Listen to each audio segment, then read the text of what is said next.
Hey, good evening. Hello, hello. Hi, Sunflower Marsha and Bex.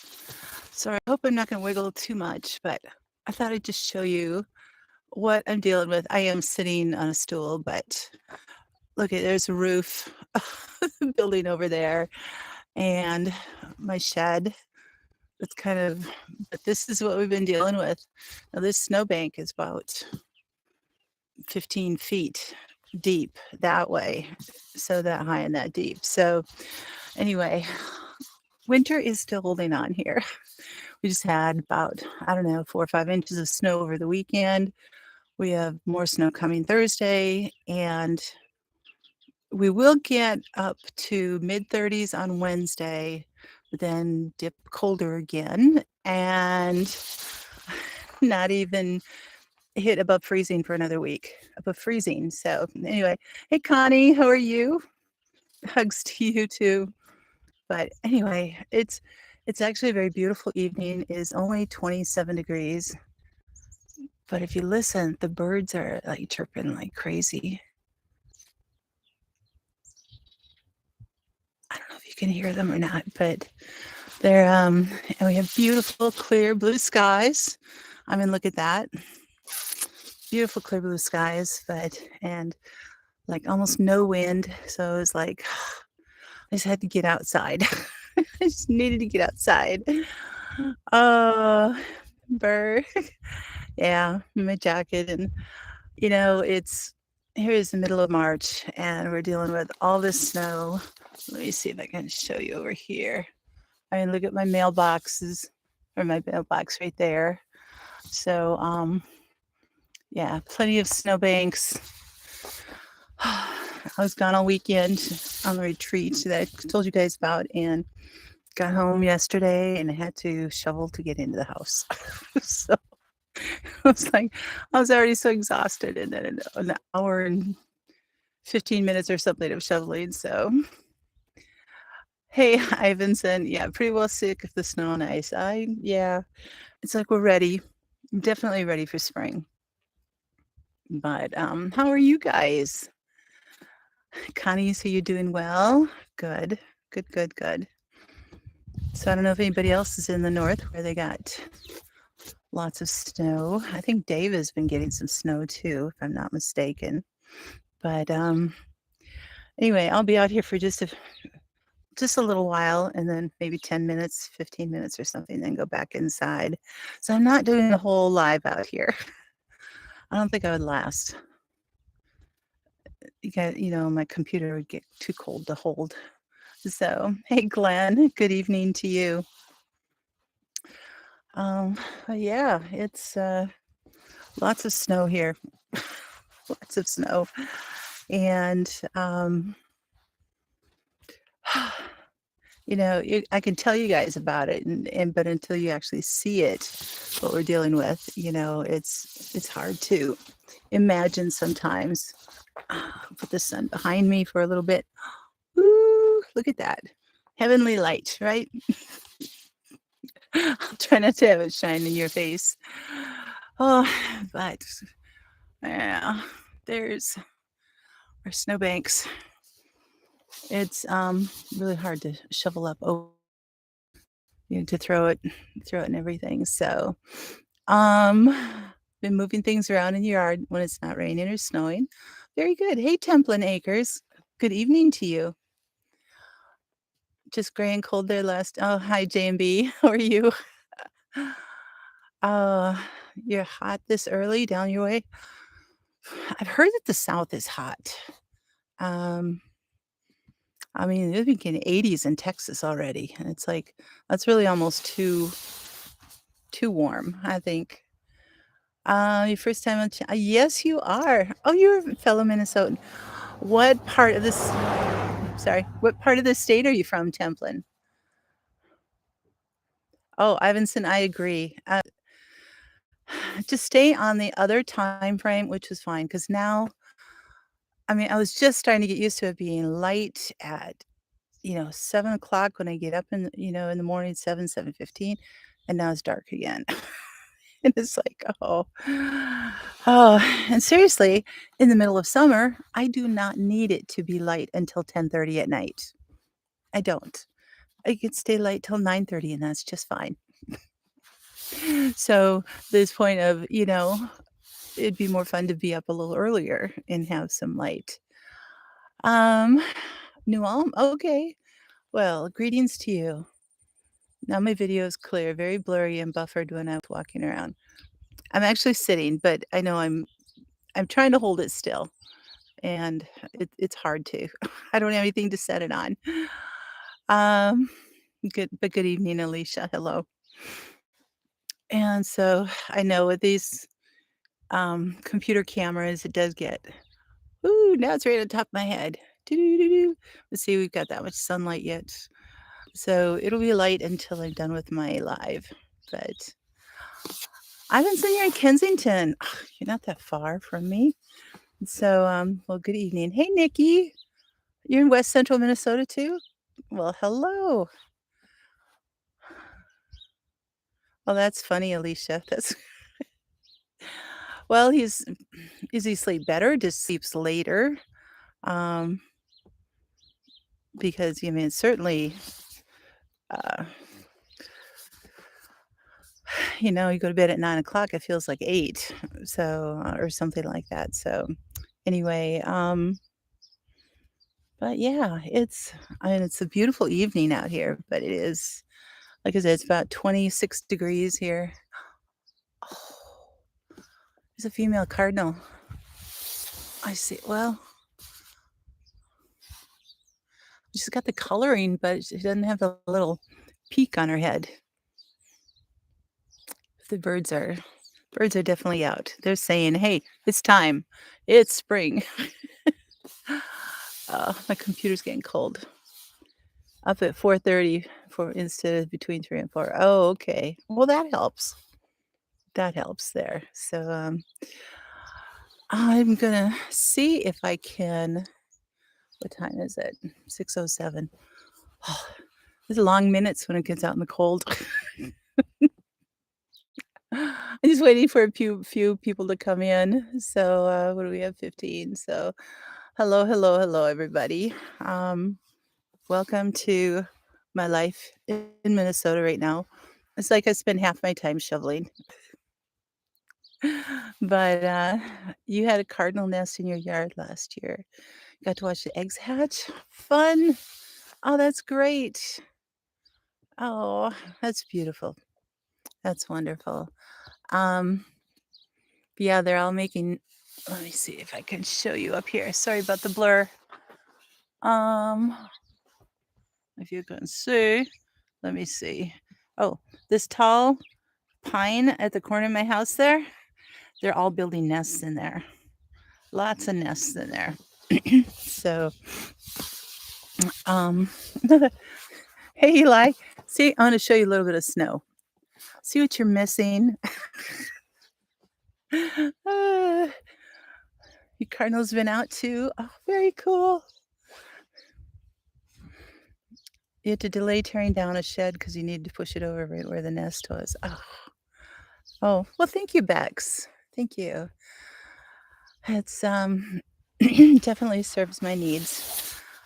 And so I'm going to just because the computer's getting cold.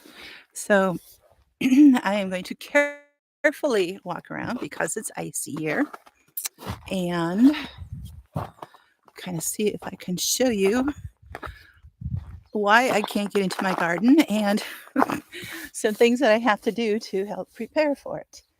Okay. Well, you can see it's hard to get into my shed. I have to shovel out for that. Sorry about the movement and the blurry, guys, but I have to walk very, very carefully here because it is icy. So, okay. This is what my garden looks like. I don't know if you can see here. It's way under snow. I don't know, and I can't even see my screen because I'm looking into the sun. Can you see my hand here? Over here? Yeah. So this part of the garden where you see just there's like 3 inches of fencing showing up there, and it's a 3-foot fence. So, yeah, it's under at least 2.5 feet of snow. Um, my LP tank is about buried. And, oh yeah, here's my southern herb bed. See, that's my herb bed. It's getting plenty of moisture. It just will see it in a little while, like a few weeks.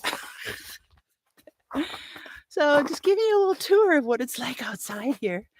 I haven't had time to film anything, so I figured I would bring you guys out. So anyway, I'm gonna head back in very carefully because I have to deal with a lot of flooding here on my sidewalk and ice. So hold on to the post. Last look at winter here, guys. So I don't know that I'll come back out next week. Oh yeah, and icicles. Can you see the icicles there? Yeah, icicles. So, all right, back inside.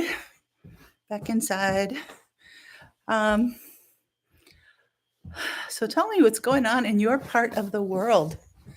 Matt and Sarah, hello. Oh, the snow is pretty.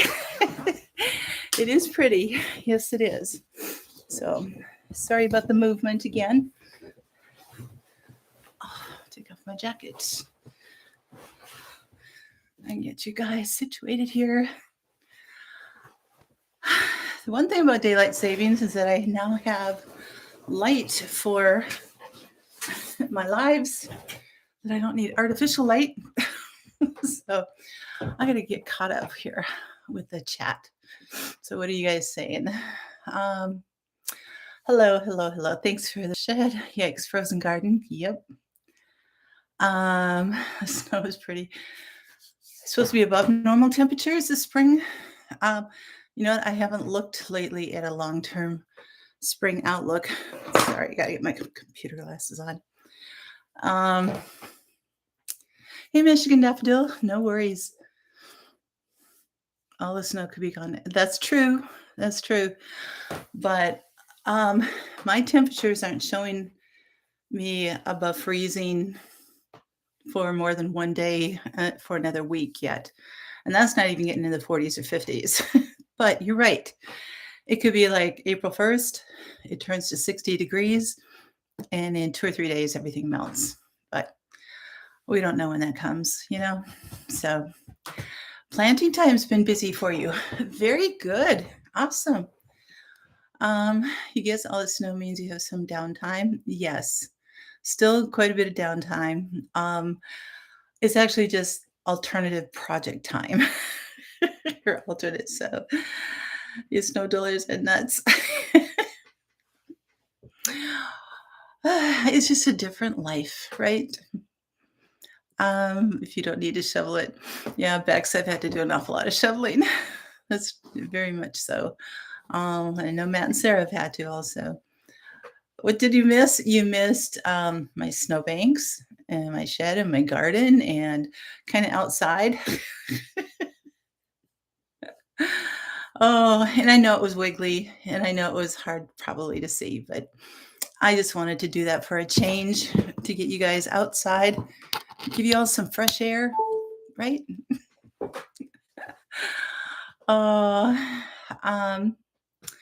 You think you'll have piles for a while? Oh, I know. The snowbank that was right behind me, as I was talking to you guys, is probably 8 feet high and a good 15 feet deep, and a lot of it is in the shade. So from the lilac bushes, so it's going to be a while before that snow goes away completely. Man, sir, I'm glad you liked it. There's just nothing like the northern fresh air in the winter.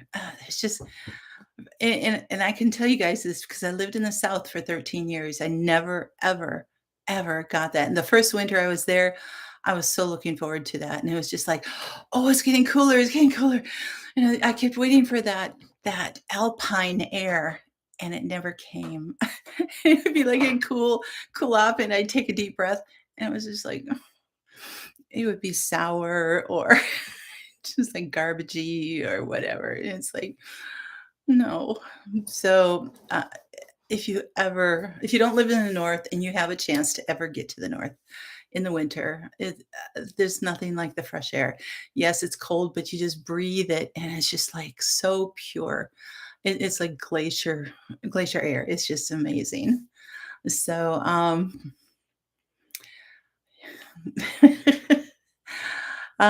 yes, you did miss an adventure, Michigan Daffodil. You'll have to go back and see that part or something. So, I did last over 10 minutes out there, so that was good.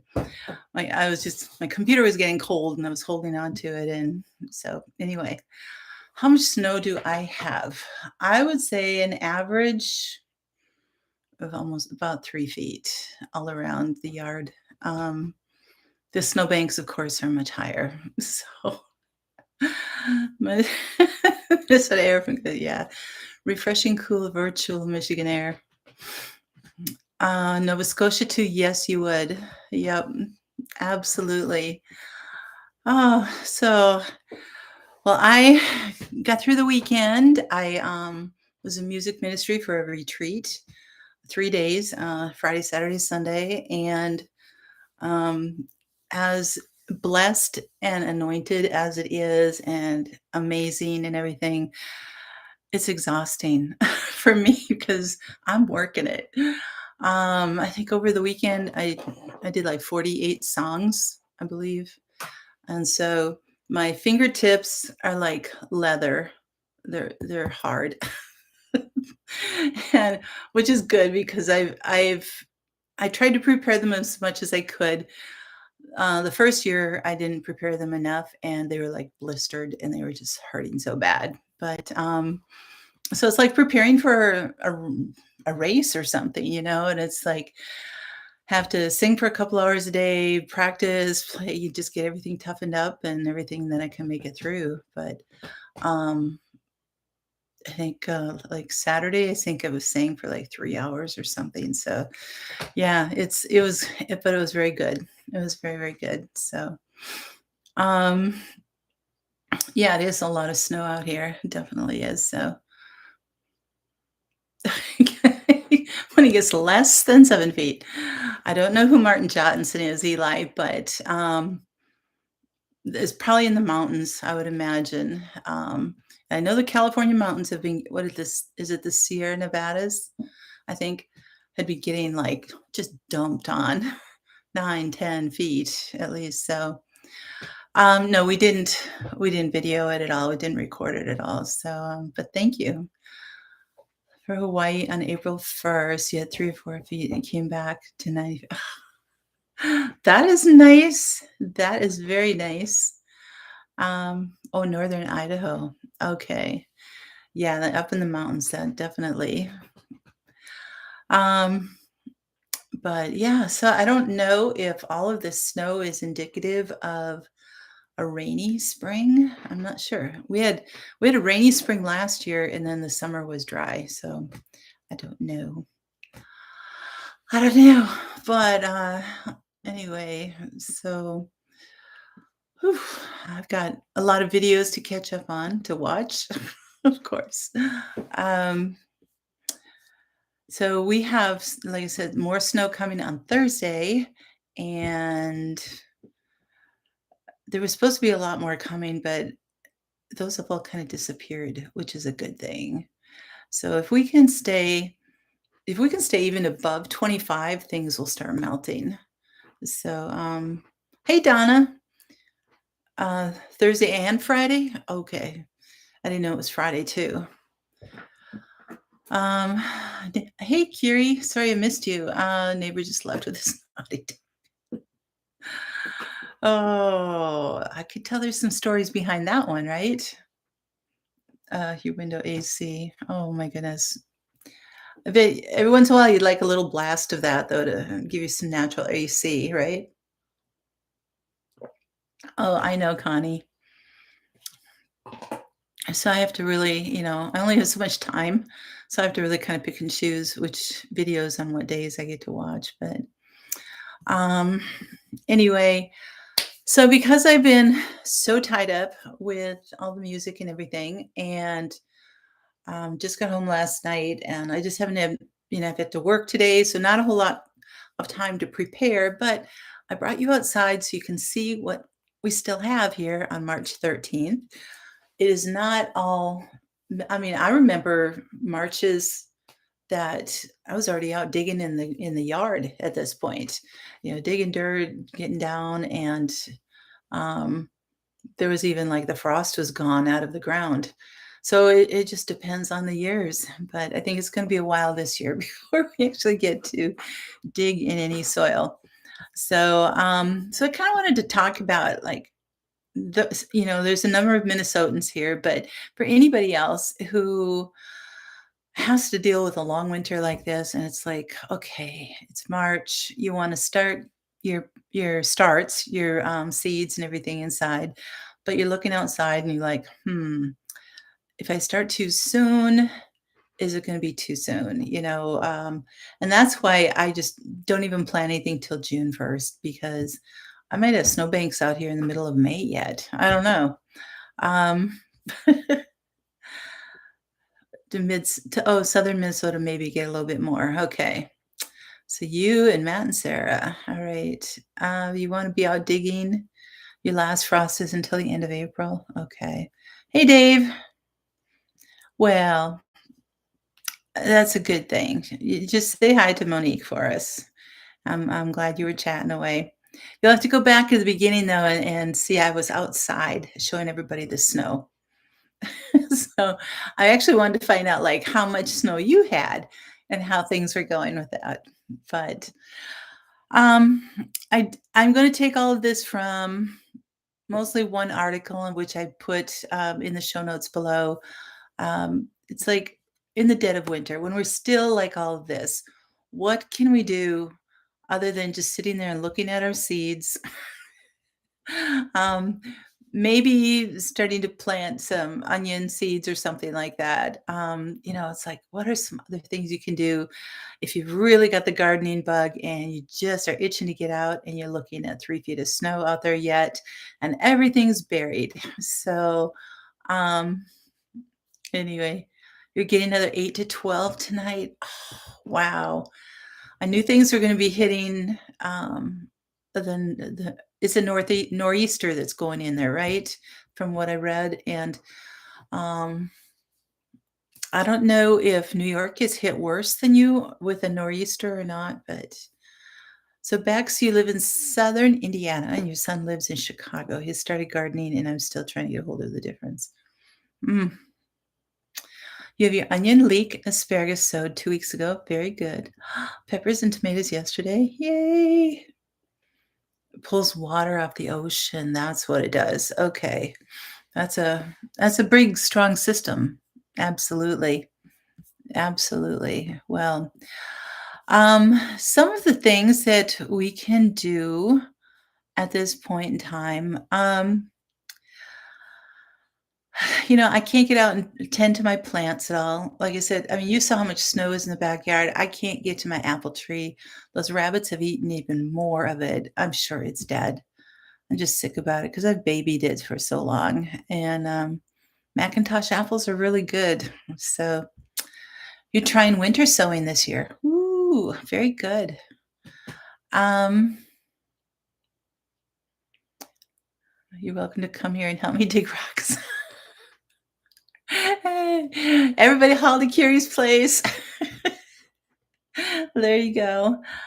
Um, so anyway, something to do, especially if you can get around in the snow, say mine melts enough, so maybe I only have a foot left or something, I can walk around and assess the plants, how they fared over the winter.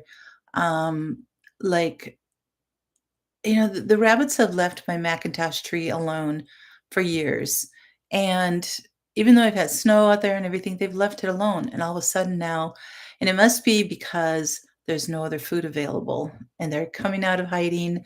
Um, Even though they've been bouncing around all winter, they're they're probably have, you know, not litters, but what is it the rabbits have? But anyway, they've probably been breeding and doing all kinds of things that they need food, and so they don't like the elm bushes that I have over there, so they're gonna go and take this very sweet apple bark that's very flavorful for them. So when the snow melts, it'll be mud season. Yes, buy an air rifle. I have actually considered that, Eli. I definitely have considered that. So, I I live within city limits though, so I don't think I could. I don't know that I'd be able to shoot, use it. But yes, I know. And the thing, there are cats around. They haven't been bothering them. I don't know. So it's legit in the city. Ooh, okay. Even in Minnesota. Hmm. Ivinson, yes, I would love to do a crossbow. When I was in college, I took one of my one of my wonderful, hard-fought, glamorous courses. I took archery, and so yes, I learned how to. Yes, I learned how to shoot with a bow and arrow. So, but I would love crossbow because, especially as I get older, it's easier to use. Um, you remember from childhood planting crowns for asparagus, is that correct? Dave is like the asparagus king here. So I believe those are called crowns, right? I can, Matt and Sarah. Oh, okay. As long as I'm being smart. I could do it during a weekday when everybody else is at work. Then I could do it. Um, Crowns is the most common way to plant. Okay. So, anyway, what I could do is go around and look at the plants, see what has been affected by the cold, um, see what, see on any of my pine trees if there's been heavy snow, which we've had this year. Are there any branches broken? Is there any damage? Things like that. And maybe take care of that. I could trim those up while, even just tromping around in snow if when it goes down a little bit. Um, If my Macintosh survives, I don't know. The thing is, even though, you know, this app hasn't flown in it flown. It hasn't flowed in it yet. I'm so tired from yesterday. I had a church meeting last night, and I was trying to explain some math, and it was, like, very, very sleep-deprived math, which didn't make any sense. It's like, okay, I'm glad I left it. It's, like, embarrassing, really. Um, yeah, winter meat, mhm. You can do seed also, it takes extra year, yep. Your walnut trees are running sap? Really? Oh, wow. So, yeah, so, I've got birch trees which run like a month after the ground is thawed out and stuff like that, but maple is running because I know Dave has been doing maple. Um, you guys, your walnut trees? I didn't know walnut trees ran like that. That's great. Like pecan pie. Oh my gosh. Making syrup with that and then using that in pie, in pecan pie. Oh, ho, ho, ho. Oh, ho, ho, you guys. I can see Sarah's shelves filling up with some pecan syrup. Oh my goodness, that sounds really good. Um, but anyway, yeah, as things get uncovered and everything, and even though I can't plant anything yet, just starting to yes, yum. Oh, is this Matt or Sarah or both of you? Um, so anyway, yeah, just assess any damage, try to correct anything at this point. Um, yeah, like my apple tree, I should have put some chicken wire around it, and that's all I would have needed to do is put but then again, I don't know how far up to go. I mean, we don't normally get this amount of snow. Usually there's maybe a foot around there, a foot to 18 inches. I don't have 3 inches where they're up eating at all of the branches and everything. It really is. Wonder if I could, I don't know that you guys could be able to see it. Probably not. I'd probably wiggle it too much and you wouldn't be able to see it clearly, but oh, both for now. Oh, hello. Um, so there was like check your strawberry plants. How did they fare? Did you have enough mulch over them so that they survived? Or is it something that you needed to do, or don't you need to do that? I showed you my southern herb bed that was just a bank of snow. So as that melts down, I can assess what is surviving, how things are, what I want to plant in, different things like that. Because a lot of times the plants you buy or start or whatever depends on how things survived out there, right? But what do I do for now until things start melting? Because I have at least a few weeks here before I can even see anything. So, some of the things to do is to, again, go through your seed collection, make sure everything is going to be viable. If you don't know if it's viable, this is a good time to test. So take, two or three seeds out of each of the packets that you're going to be planting. Even if you're going to be starting tomatoes or peppers in another 2 weeks or something, 2 or 3 weeks, put them in a Ziploc baggie with a wet paper towel and everything, and put the seeds in there and see if they germinate. Those are some things you can start working on and start doing just to make sure that they're still good. Like, say you have a packet of seeds that's 3 or 4 years old, and you're like, I don't know if these are any good anymore, and you want to check the germination rate on them. So that would be something you could certainly do. You got Matt and Sarah's answer to my question in chat before you asked it on my screen. Oh, that's funny. I wonder if it has to do with the chat. Are you on live chat or in your top chat? The top chat goes slower than the live chat does. So, um, some of the strawberry plants a friend gave you are doing great. Nice green leaves. Other plants, okay. Well, they will be. You're just that fast. You are on live chat. Okay. Um, oh, that's a good point, Templin Acres. That's a very, very good point. Timings might be off a bit. Yeah. Um, so another thing to look at as all the snow is melting and everything is, especially on a sunny day like today, you can see where the sun is hitting, where there's a lot of shadows, everything like that. You can see what areas are getting more sunlight. And, if especially if you're wanting to develop more garden space and you're like, okay, where would be a good place? Without leaves on the trees right now, you can see it a little bit easier, but you always have to account for that when the trees um, fill out and everything like that. They are going to cast more shadow, of course, but it gives you an idea. Start assessing. It's like, because I have my greenhouse that I have to put up in a couple months, and I had decided on a place in the garden, and then now I'm second guessing it. And now I'm thinking it's like, well, maybe I should put it here or there.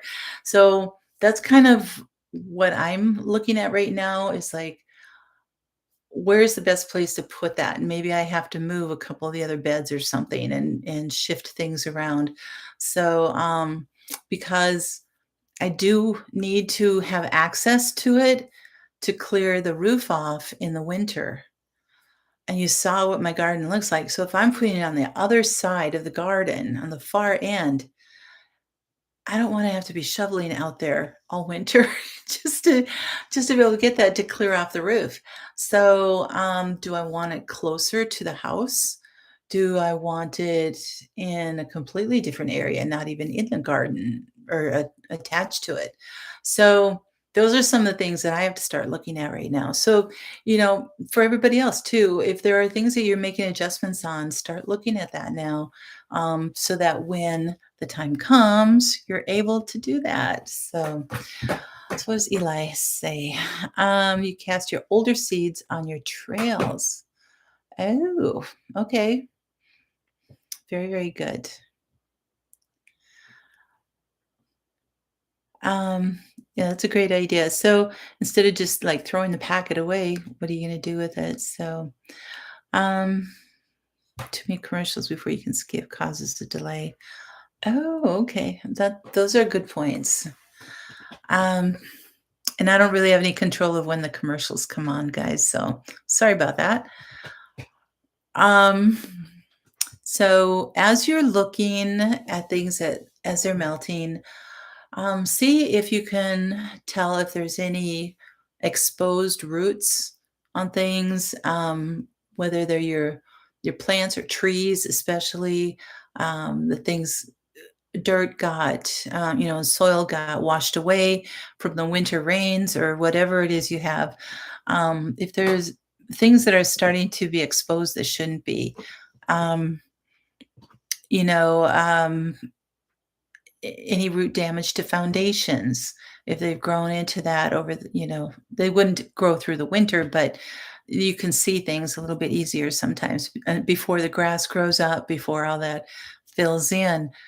um, and it says don't forget to check the areas near the septic field and the well too, just to make sure there are no tree roots growing right into there, all that kind of thing. So um, they said that if you do see any that, in the spring, have a professional take care of any problematic roots, because it can do a lot of damage to your septic and different things like that.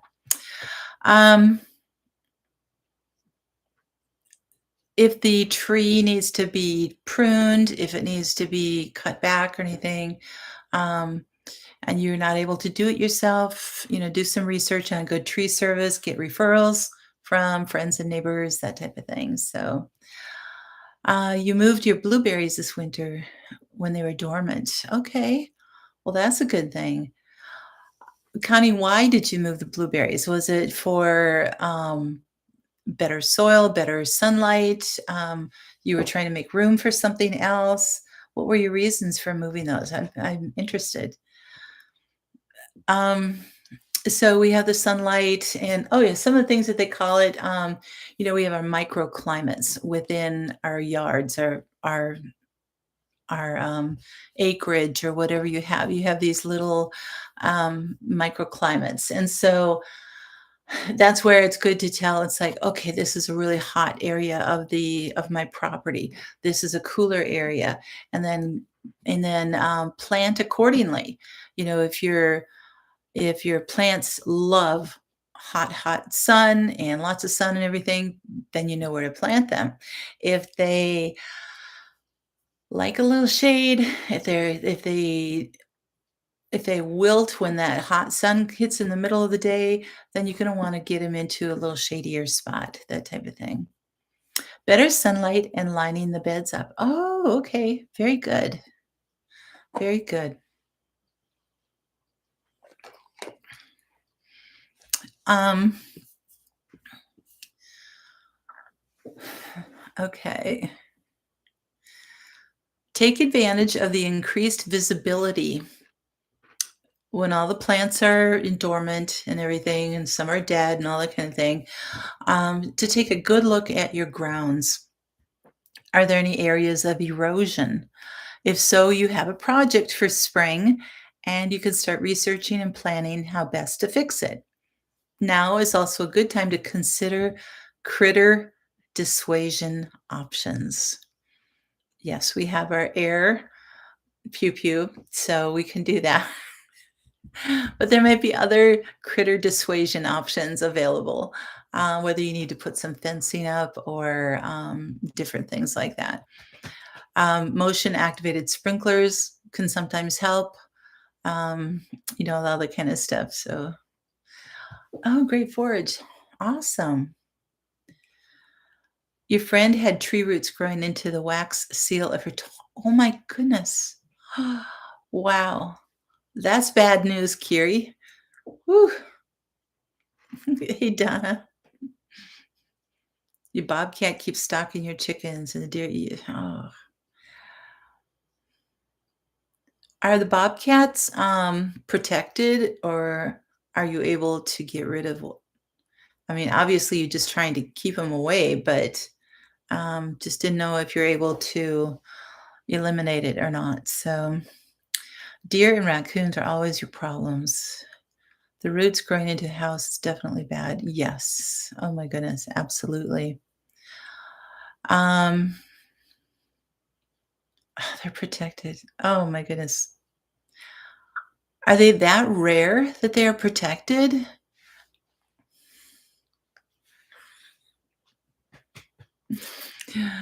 Oh, Eli, you're gonna get me struck here at some point. You love your 8-foot fence. Oh yes, that would be great. Um, okay, so they were extinct in New Hampshire about 20 years ago. Oh, okay.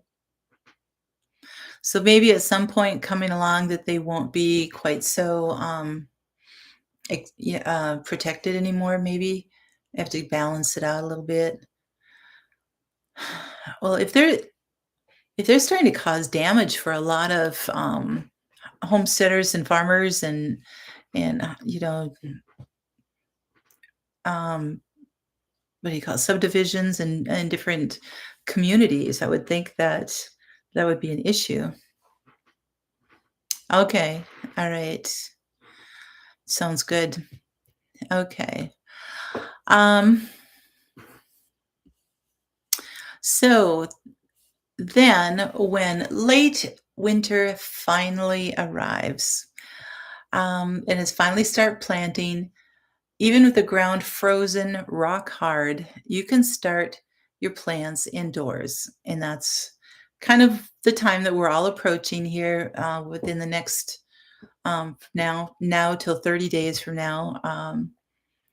You should be able to be starting your plants or even like Dave did 2 weeks ago already. So, um, and again, just know when your last frost date is so that you can put them out there. You don't want to have all of your hard work get frozen out, within the first few days of it being out there or something. Um, you can remove bobcats, but removing bears is a felony in Texas. Oh my goodness. Okay. To look up when I start tomatoes last year. Yeah, and Alicia, see you're already starting to see a benefit of keeping records of your year of when you planted, when the frost was, all this kind of stuff, so that when you go back the next year, you can look and go, okay, when did this happen? What did I do? Everything, what worked, what didn't work. And you've got a base then to work from instead of every year just being like, what am I going to do? I don't remember what to do. So it's going to really, really help you around. So, and a shovel. There you go. Absolutely. Um, all right. So let me see if there are any other hints here. Um, they talk about like preparing for winter. Um, so, okay. Here's something that you could think about too. And I haven't really talked about this mostly because I think I haven't made one myself or used one. So for those of you who have, chime in on this, it'd be great, is a cold frame. And now it's quite different than a greenhouse, but a little bit the same philosophy, I guess, but they're usually just a box with a glass lid on top of it. I mean, it could be plastic too, but usually glass works better. And is typically typically angled so it can get some better sun into it because the winter sun is so much lower in the sky. And you put cold hardy plants in there, lettuce, spinach, those type of things. So anything that can really withstand that. Now it's obviously still going to freeze when we're 20 below 20 below 0 Fahrenheit, and at night there's that cold goes through everything, so there's no heater in it or anything like that. But if you have it set up, let's say you've got like straw bales packed around and you've got that in there, and it's springtime now like this, so we're not getting below 0 at night. We are getting down even in the teens fairly regularly. Um, Once in a while, still in the single digits, but even in the teens, if you have the cold frame and you've got it insulated around with straw bales, and you've got this cover on it, and you've put at night you cover it back up again with straw bales or some insulated type of thing to try to keep the little bit of warmer air inside. That could work, but we've also had so many cloudy days and so much snow that I don't know how it would stay warm. So um legal to remove bobcats in Texas, but not bears. You have deer overpopulation problems, and here's oh, okay. So they take care of those. Aha, I see. Your mom has kept a journal since 69. Ah, Templin Acres, what is your first name? Because I do like to use first names on it. It's just if I can remember them. It's great. In New Hampshire, you can't even do our legality of calling bobcat is tied to financial loss. Okay. Hmm. Chickens are almost going to be as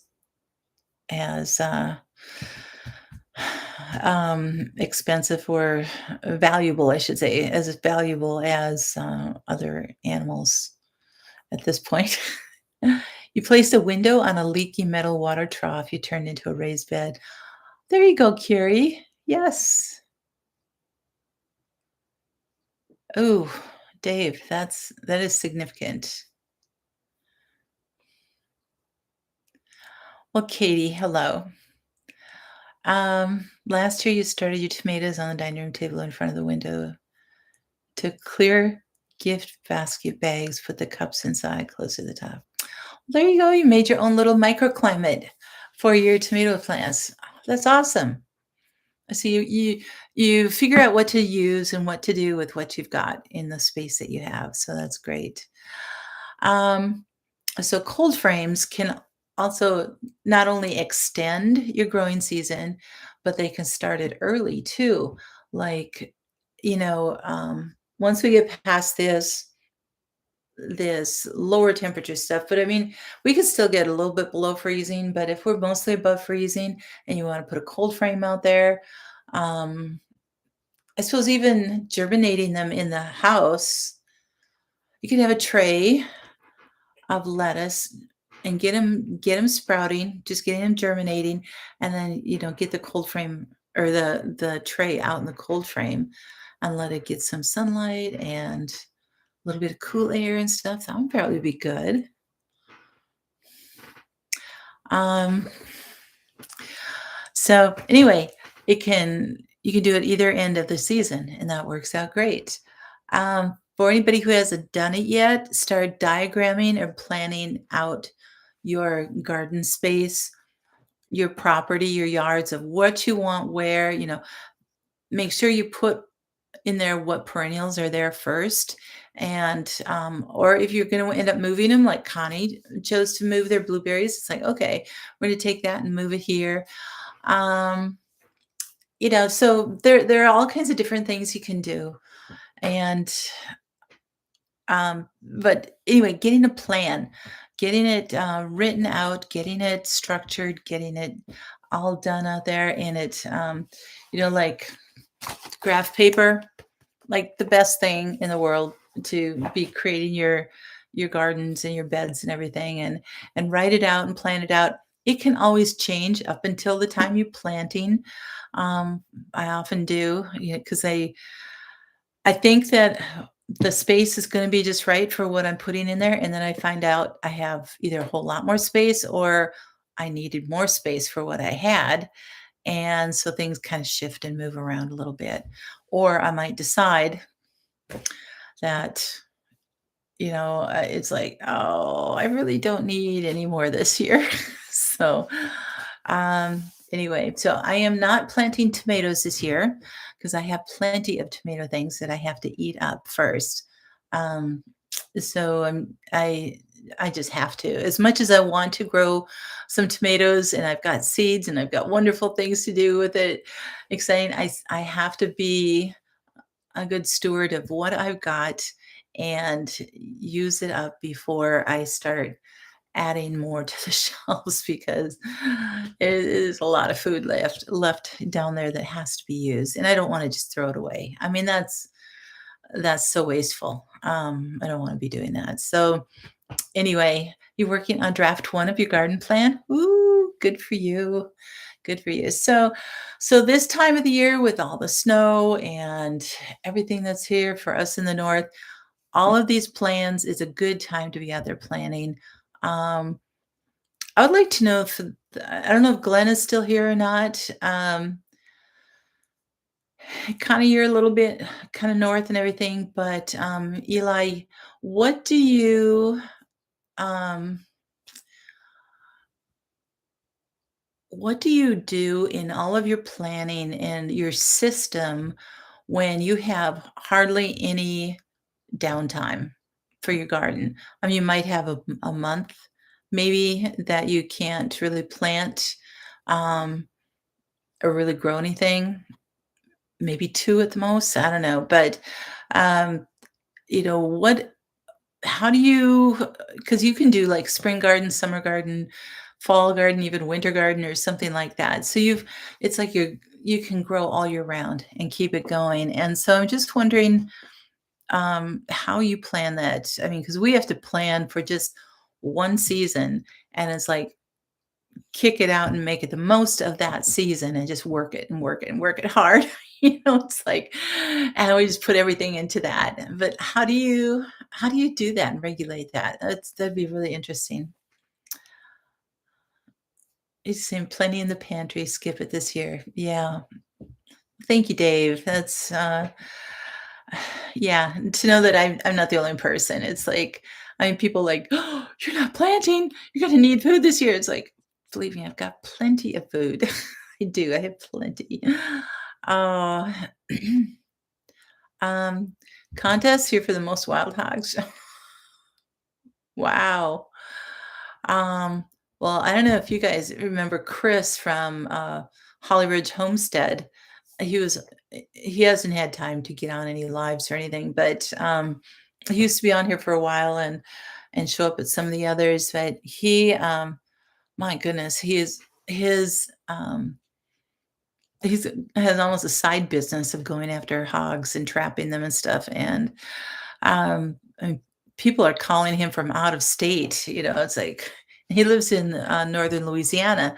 They're calling him to Oklahoma and Texas and just all over. So um, anyway, they're a huge problem. I had no idea that you guys were that big a problem. So you'd get a medal if you down to first. Oh, so Connie, you can start the fall stuff around the end of July. Okay. So end of July, you're still like,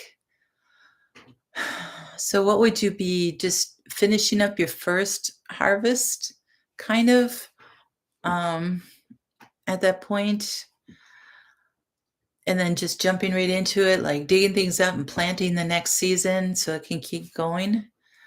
Um, use a tiny bit of elect for heat mats to get down. Oh, okay. Okay. Interesting. Yeah, Donna, I have no idea. So, ooh, we're getting on a hog topic here. I have not gotten any heat mats. I have lights and stuff like that, but I've not ever done heat mats. I'm wondering if I shouldn't get some this year. I don't really have much that I have to start from seed this year, as starts. If I'm not doing tomatoes, I'm going to plant peppers. So, it's going to be mostly just in ground, sowing and just right away. So, away uh, around your summer crops. Okay. So that'd be a whole really, really interesting thing. So anyway, all of that can be part of your planning. So as in the winter, plan your summer, where things are going to go, and then have like a fall garden plan, so that when you're in the middle of all of that, you have somewhat of a base to start from, right? And things that you can.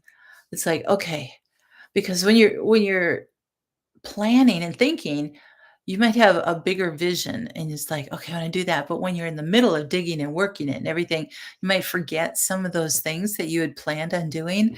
And by the time winter comes around, you're going, oh, yeah, I was going to do that, wasn't I? So sometimes it helps a lot to get, some of that all written out. So you can have, all these separate garden plans for like, okay, this is going to be here and this will be here. So that would be good.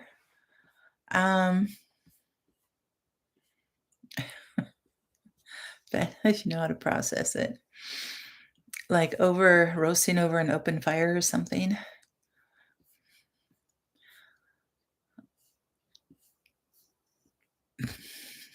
How are you doing tonight, Joy? Um, so, oh, there we go. A light is better here. You were sick when you normally do it last time. Okay. Well, so my garden tip for tonight is to research good bulk soil and compost sources in your area. And if they deliver, rather than buying it bag by bag by bag, if you need a lot. I mean, if you only need 2 bags worth, then it doesn't pay to have, 4 yards delivered or something like that. But see if there's a company around and make sure that you get good referrals from them, because you want to make sure that the soil is going to be good, that it's not laced with all kinds of herbicides and stuff like that. So, anyway, do some research for getting the bulk soil or bulk compost in your area, and find out how far out they would deliver, what their fees are, all that kind of stuff, and maybe even get um, a bigger truckload and share it with a neighbor or something and split the cost. So then you're only paying for half of the delivery fee or all that kind of stuff. So, put one pile between the two of you and share it. I mean, that's if you depending on how good you are with your neighbors. But so that's an idea that you could do. How can you tell the soil isn't contaminated? You would have to test it. And I suppose what you could do is, if there's a place that's nearby that you could go to, um, just ask them if you could get, a baggie or something like that, and then send it off to be tested. But you never know what then comes in after that, if they're going to have the same soil source that you had before. So um, I don't know if anybody else has any ideas on that. That would be great. You pick your compost up about 7 blocks from you. Nice. Yep. Curie, that's you've got a lot of compost makers. That's for sure. A lot of manure makers. Hey, Nikki, you had some weasel get out of your chicken. Oh, no. Ooh, those are not good. Oh, what was that song, that kid song about Pop Goes the Weasel? All around the mulberry bush, the monkey chased the weasel. All around the mulberry bush, monkey chased the weasel. Pop goes the weasel. Anyway, that's what the weasel reminds me of. Oh, I think I need some sleep here. Okay. Um, the local extension agencies can usually help with soil testing. Yes. Good point, Katie. Absolutely. You only bring in leaves from the crummiest lawns. You know why? Because the ones that are sprayed are all the pretty ones. So yes, the crummy lawns would not have all the spray and stuff in there. So very good. And then my prep tip for tonight is to just continue organizing your seeds. Don't just have like a whole big, grocery bag full of them and then just all in there, but try to do something to organize them in however works best for you, whether it's in a shoebox or these photo boxes that we use, or, just in some way to organize them. They might be separating them out in different baggies or something like that. All your tomatoes in one baggie, all your peppers in another baggie, or whatever works for you. But just try to organize them. Organize your sketches for your gardens. If you have several different sketches, then you want to put together, and then try to start organizing your tools too. So anyway, it's a good time to kind of pull all of that together. So when you're ready to hit the yard, ready to hit the garden, you are ready. So, all right, guys, it has been really fun with you. I'm glad that you were able to spend some time outside with me, a little bit of fresh air. I have to go outside and get my stool now, still sitting near the snowbank. So clean out the goat shelter. There you go. Get all that done. So thanks, Katie. And Katie, thank you so much for coming on. And I've got a great group of people here who are here every week. And you guys have been awesome. Thank you to all my moderators. You are the best. So anyway, you guys take care. We will see you next week. And yeah, hopefully we won't get too much snow this week, and maybe things will start melting. So yes, thanks, Dave, for coming. And yes, hopefully, thanks, guys. Yeah, take care. God bless. Always have hope. And we'll see you next Monday. Good night.